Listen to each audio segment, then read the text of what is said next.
শিবশক্তি জ্যোতিষতন্ত্র চ্যানেলের পক্ষ থেকে আমি শ্রেয়াম শাস্ত্রী আপনাদের কাছে আজ নিয়ে এসেছি গঙ্গা দেবীর ধ্যান প্রণাম মন্ত্র এবং সাথে গঙ্গা স্নানের মন্ত্র। তো এই সাথে আপনারা জানতে পারবেন দশহারা গঙ্গা পূজার পদ্ধতি এবং ফলাফল। তো সর্বপ্রথমে বলবো আমার এই নতুন চ্যানেলটি সাবস্ক্রাইব করবেন এবং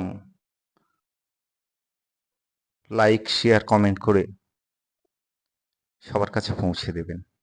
সনাতনী ধর্মীয় বিশ্বাস অনুসারে মা গঙ্গা দেবী ছিলেন পৃথিবীতে অবতীর্ণ হয়েছিলেন সেদিন খুবই সৌভাগ্যশালী মুহূর্ত ছিল। তাই প্রতি বছর সেই তিথির শুভক্ষণে দেবী গঙ্গার আরাধনা করে শুদ্ধ মনে গঙ্গা স্নান করে দান কার্য সম্পন্ন করলে মানুষ দেবীর কৃপায় কাম ক্রোধ লোভ মোহ হিংসা ছলনা জালিয়াতি প্রভৃতি দশবৃধ প্রকার অপকর্মের গুরুতর পাপ থেকে মুক্তি পেতে পারেন। তো এবছর দশহারা গঙ্গার পূজার ৩২শে জ্যৈষ্ঠ ১৪৩১ অর্থাৎ ১৫ই জুন ২০২৪ শনিবার রাত ২:৩০ থেকে পয়লা আষাঢ় ১৪৩১ রবিবার রাত্রে ৪:৫০ পর্যন্ত দশমী থাকছে। তো এই সময়ের মধ্যে আপনারা বিশেষ করে বলবো শুভ মুহূর্ত অর্থাৎ প্রাতঃকালে গঙ্গা স্নান বা গঙ্গা পূজা করতে পারেন। গঙ্গার প্রবাহ পৃথিবীকে ধ্বংস যাতে না করতে পারে সেজন্য দেবাদিদেব মহাদেব দেবী গঙ্গাকে নিজের জটায় ধারণ করে ধীরে ধীরে প্রবাহিত করেন। এই কারণে মা গঙ্গা দেবীর আরাধনার সাথে সাথে বাবা ভোলেনাথের আরাধনার কথাও বলা হয়। তো আপনি যখন গঙ্গা স্নান করবেন শুদ্ধ মনে শুদ্ধ চিত্তে একটি মন্ত্র আপনি করতে থাকবেন। মন্ত্রটি হলো ওং গঙ্গে চ যমুনে চৈব গোদাবরী সরস্বতী নর্মদে সিন্ধু কাবেরী জলস্মিন সন্নিধ্যং কুরু। এই মন্ত্র করতে করতে আপনি গঙ্গা স্নান করবেন। তারপরেই আপনি কৃত্যাঞ্জলি হয়ে একটি মন্ত্র করবেন।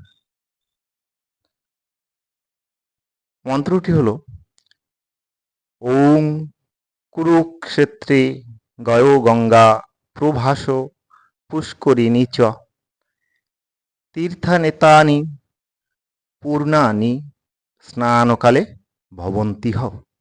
তো আপনি গঙ্গা স্নান করার পর শুদ্ধ বস্ত্রে শুদ্ধ আসনে শুদ্ধ মনে প্রথমে দেবাদিদেব মহাদেবের একটু আরাধনা করবেন। সেক্ষেত্রে বলবো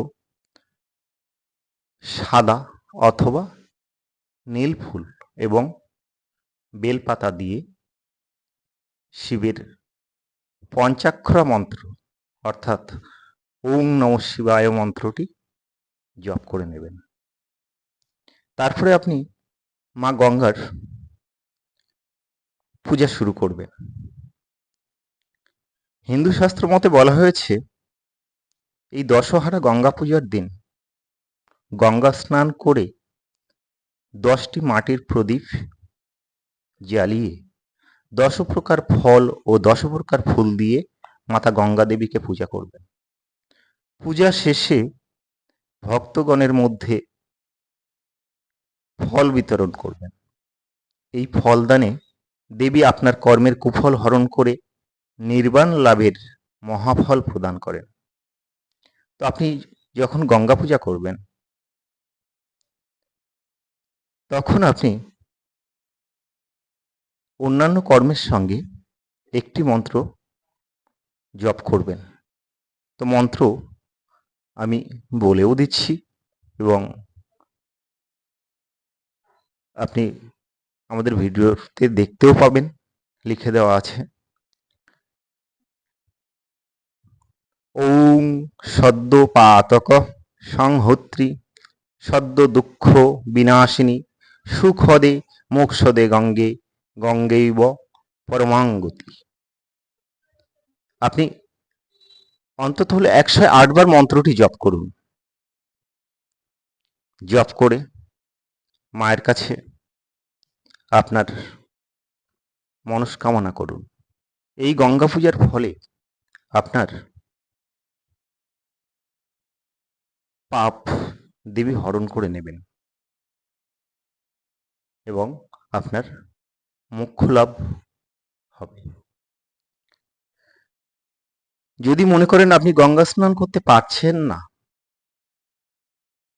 তো আপনি স্নান করে ভেজা কাপড়ে মন্ত্রটা জপ করতে থাকুন। মন্ত্রটা আমাদের সকলেরই পরিচিত, তবু আমি বলছি, বা আপনি ডেসক্রিপশনেও দেখতে পাচ্ছেন। ওং অপবিত্র পবিত্র বা সর্বাবস্থাং গতোপি বা যশরেত পুণ্ডরীকাক্ষং স বাহ্য অভ্যন্তর সূচি। অর্থাৎ কোনো অপবিত্র বা যে কোনো পরিস্থিতিতে থাকা মানুষ যিনি ভগবান পুণ্ডরীকাক্ষের স্মরণ করেন, তিনি বাইরে ও ভিতর থেকে পবিত্র হয়ে যান। এই মন্ত্র উচ্চারণে গঙ্গা স্নানের ফল মেলে। অতএব যারা যারা গঙ্গা স্নান করতে পারছেন না বা গঙ্গার কাছাকাছি নেই, তিনি মন্ত্রটি জপ করে পূজা পাঠে বসতে পারেন। এছাড়া আপনি পূজা নাই বা করতে পারলেন বা পূজা দিতে পারলেন না, আপনি কোনো না কোনো দিন গঙ্গা স্নান করছেন, তখন আপনি প্রথমে গঙ্গার পাড়ে যান। গঙ্গার পাড়ে গিয়ে গঙ্গাকে দর্শন করুন এবং একাগ্র চিত্তে মা গঙ্গারকে স্মরণ করুন। মাতা গঙ্গা দেবীর চিত্রটি ক্ষণিকের জন্য চোখ বন্ধ করে আপনার মানসপটে তাকে চিত্রিত করুন। তারপরে আপনি গঙ্গা স্নানের পূর্বে বা গঙ্গা জলে পদার্পণের আগে